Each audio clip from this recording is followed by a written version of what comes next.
It's week 36. We're on day 5 as we continue our journey through the book by the prophet Ezekiel. Today we're looking at chapters 33 through 36. And today what we see is Ezekiel basically finds himself compared to being a watchman for Israel. Now let's think about what a watchman does. A watchman would often have some sort of property generally that he has to watch over to make sure that something doesn't exit or people don't get in or steal and that sort of thing. And here Ezekiel's being compared to Israel's watchman, that he's there to help watch over Israel and presumably make sure that things are going according to plan. Things are going smoothly. People are doing what they're supposed to do. But what we see is that even in exile, even having been exiled because of their sin, that Israel continues to live in a state of rebellion.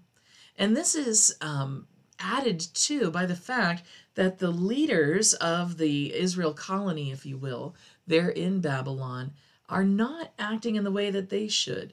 They're called to be shepherds, much like Jesus in the Gospels is the good shepherd, and the good shepherd watches over his flock.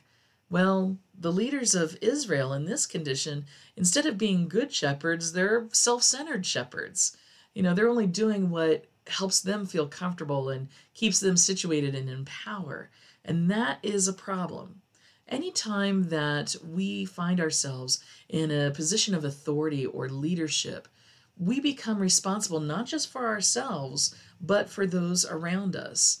Making sure that they are okay and helping them in what it is that they need to do. We need to be leaders who are fair. We need to be leaders who are telling the truth and not just what people want to hear in order for them to get along with us. And so in this portion of Ezekiel, we see a warning to these self-centered shepherds who are failing to live up to their role in their positions that God has called them to as leaders of the colony there. And so God says, he's going to take judgment against them. The judgment will ultimately be proof that while they don't seem to understand, there is indeed a God and there is indeed consequences for sin. Now, you would think it would be pretty obvious, considering they were in exile, that there's consequences for sin. That was the whole reason why they were taken into captivity. But it is often too easy to look at the human politics of what's going on and just say, oh, it's a big empire, they were going to eat us up anyway, rather than remembering that God works behind world events and can use world events in order to provide the judgment in this case that he's calling for.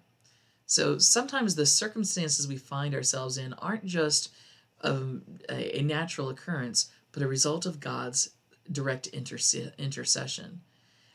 In what ways has God used events in your life to talk to you about what you need to hear from God?